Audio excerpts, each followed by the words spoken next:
Hello everyone, thank you for watching.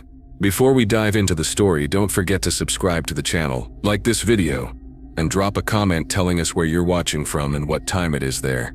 That way, YouTube will continue to show you more stories like this one. Alright, let's begin.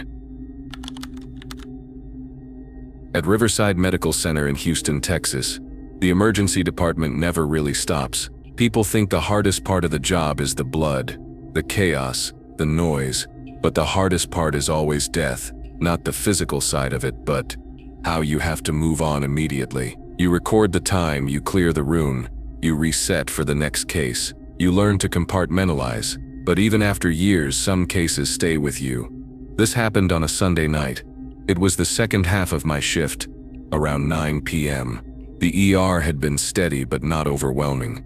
We had 2 trauma bays open and several hallway beds filled. I was the lead nurse that night. Around 9:05 p.m., paramedics rolled in a man about 64 years old who had collapsed in the parking lot of a grocery store. Witnesses said he had been walking back to his truck with a bag of food when he dropped suddenly. No warning. They started CPR immediately. EMS managed to get a rhythm back for a short time on the way in, but it wasn't strong. When he came through the doors, he looked bad. His skin was ashen, pupils sluggish, breathing agonal. They brought him into Trauma Bay 2. I was there with 2 residents, 1 attending, a respiratory, and 2 more nurses. The monitor showed ventricular tachycardia that quickly deteriorated to a systole. We started compressions again.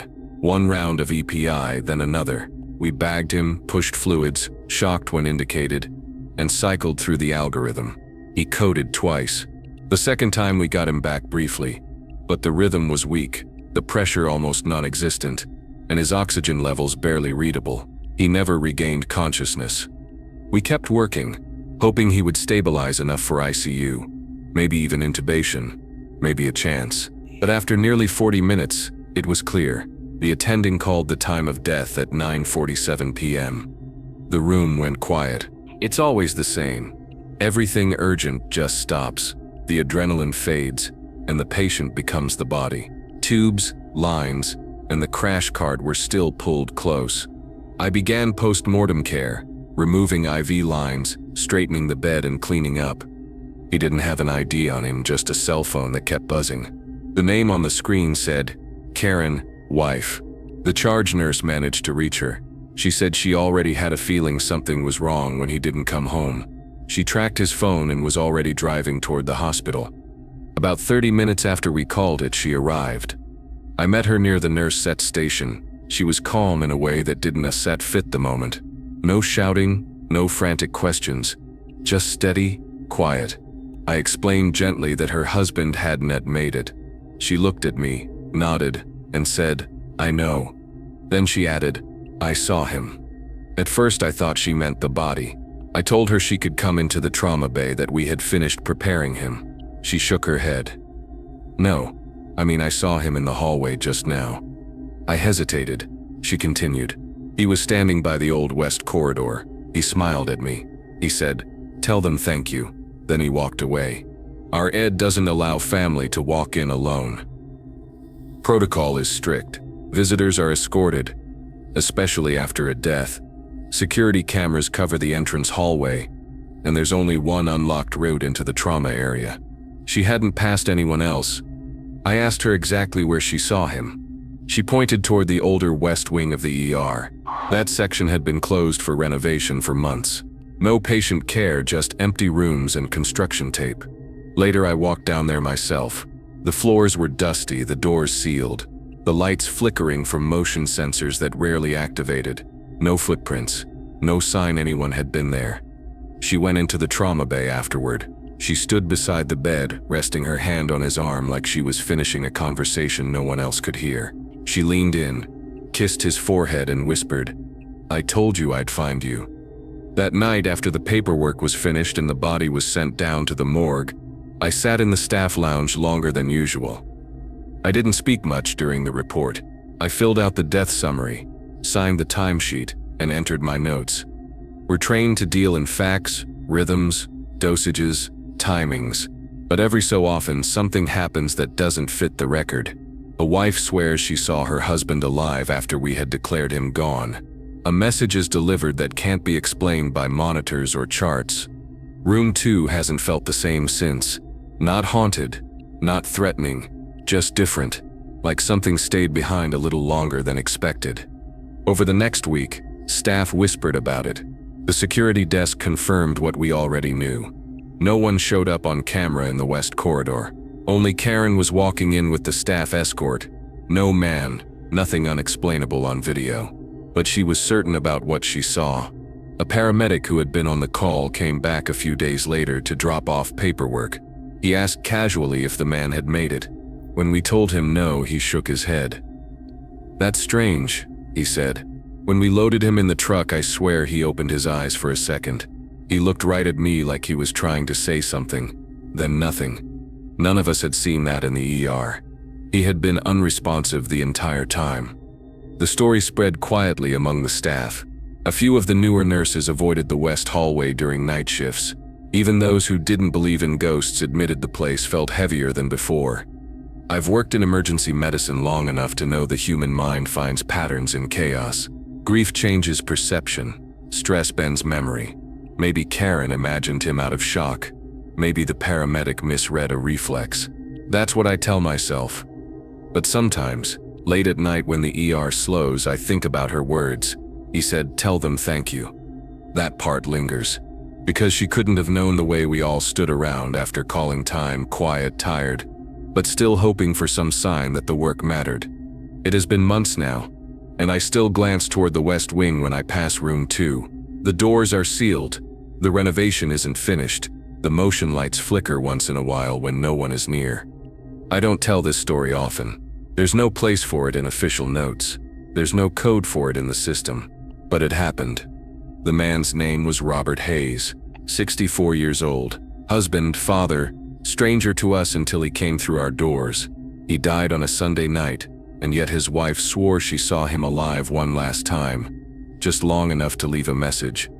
And maybe in some way he did.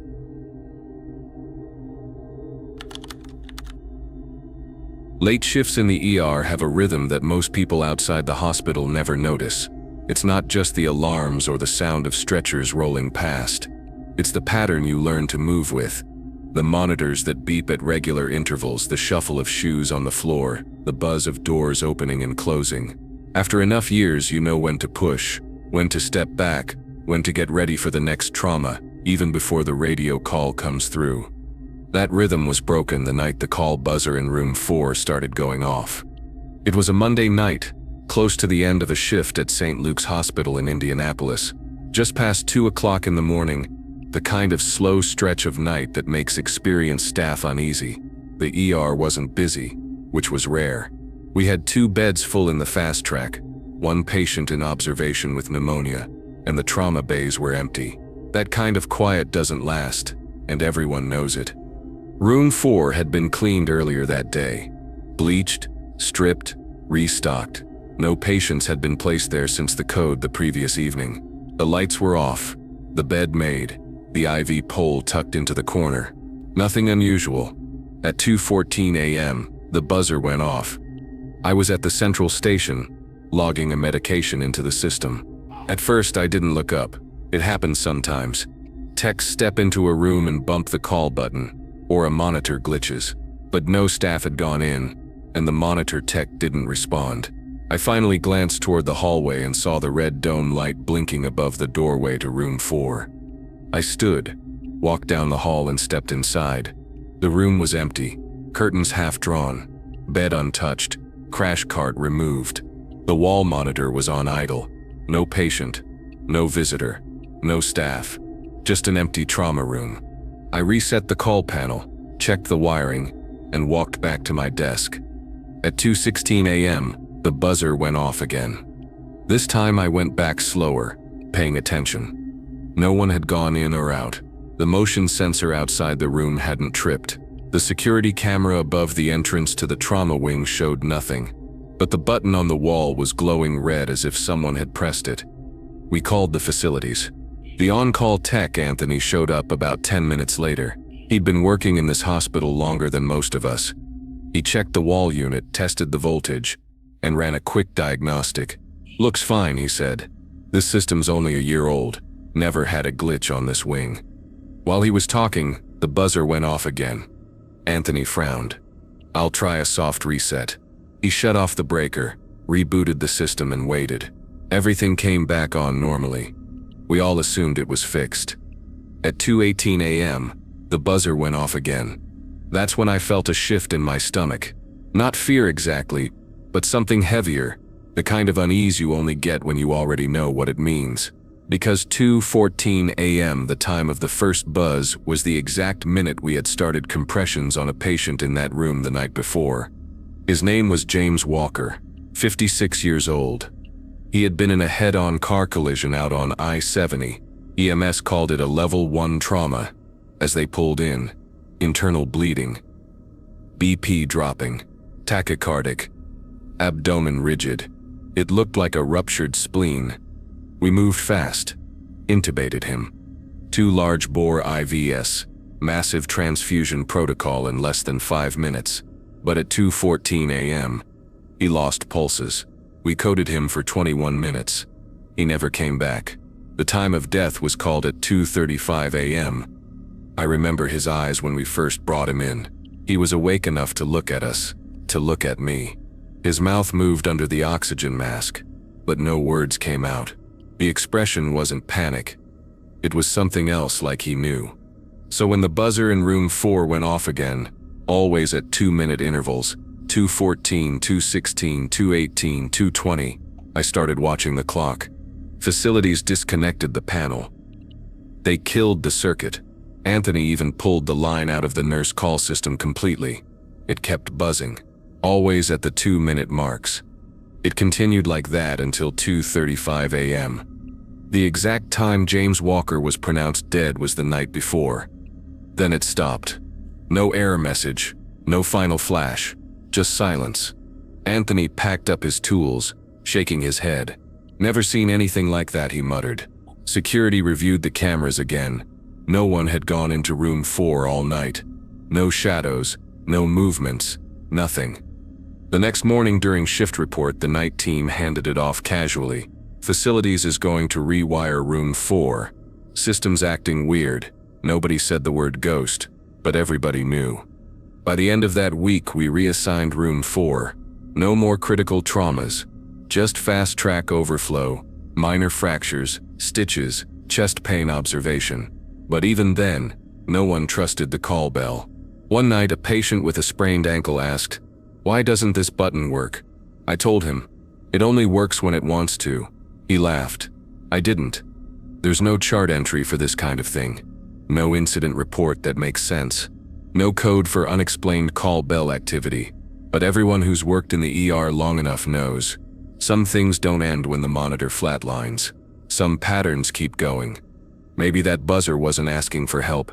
Maybe James Walker was just finishing his last minutes the only way he could, by pressing the call one more time right on schedule before letting go.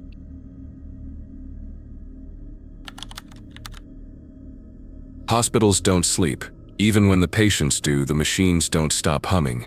And someone's always walking the halls, scanning meds, checking vitals, restocking carts. But between 3 o'clock and 5 a.m., that's when the silence settles in. It's not peace, it's wait.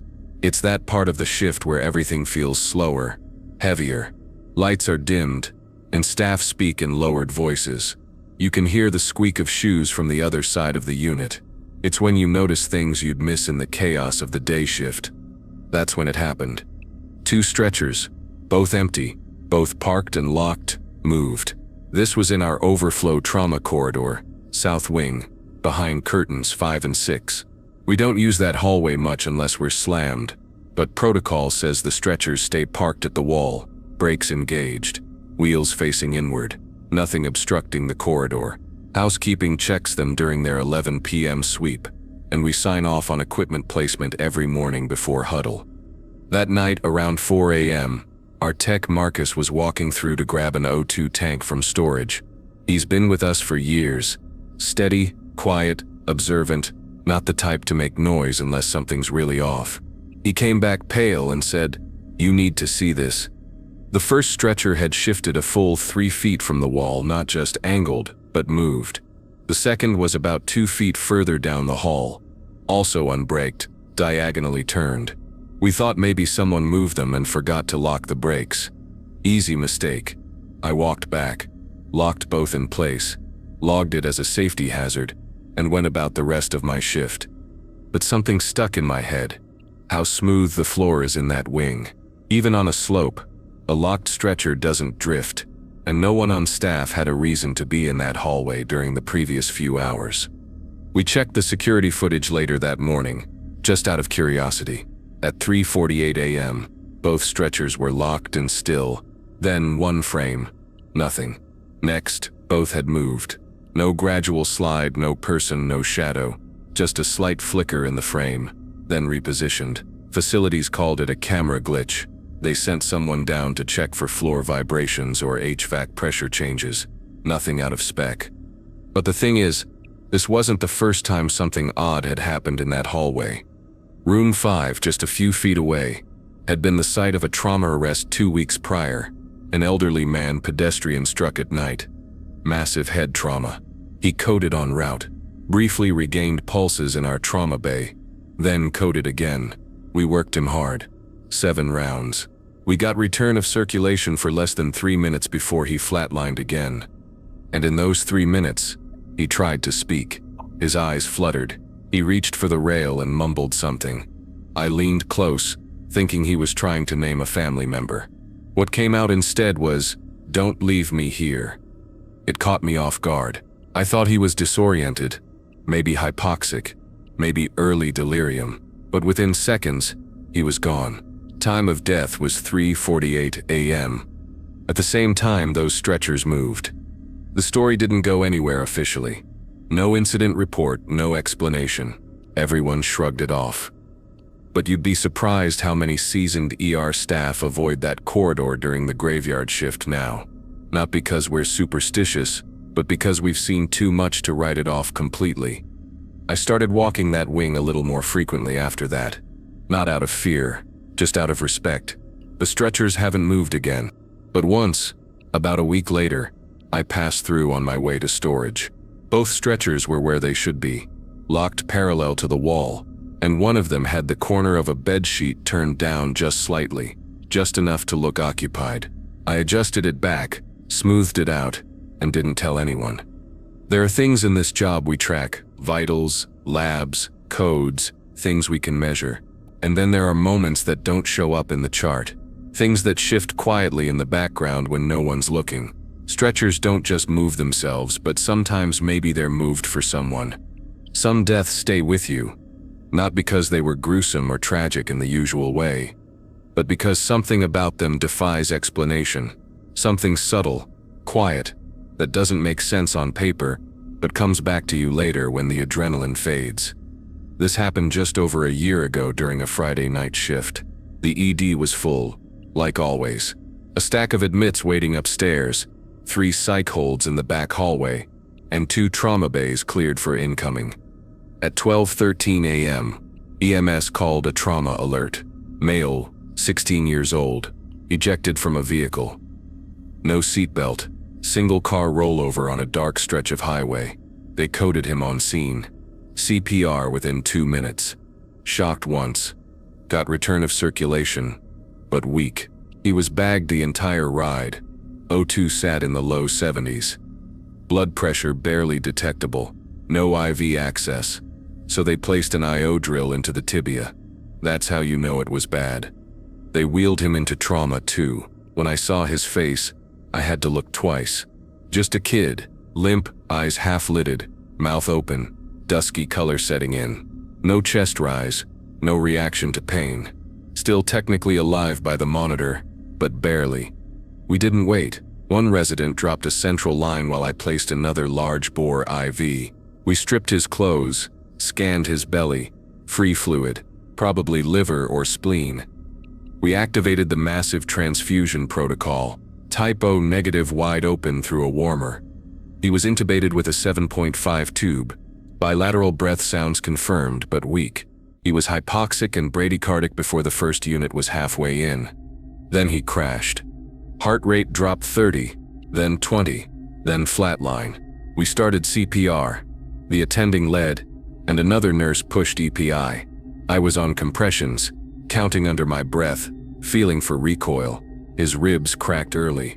Round 1, nothing. Round 2, a blip on the monitor looked like PEA, but no pulse. Round 3, nothing. We paused to check rhythm and pupils. A resident said, "He's gone," but we kept going. There's an unspoken rule in the ER. You don't give up early on a kid. You work longer, harder, even when the numbers stop making sense. That's when it happened. We had just started the 5th round of compressions. The monitor, flat for minutes, suddenly spiked. Heart rate jumped to 210. Blood pressure 160/100ths. Even a respiratory rate flashed across the screen, though he wasn't breathing. All the monitors lit up like he was alive again. We froze. The attending raised his hand to stop CPR. I stared at the waveform. It was clean. No artifact. No static.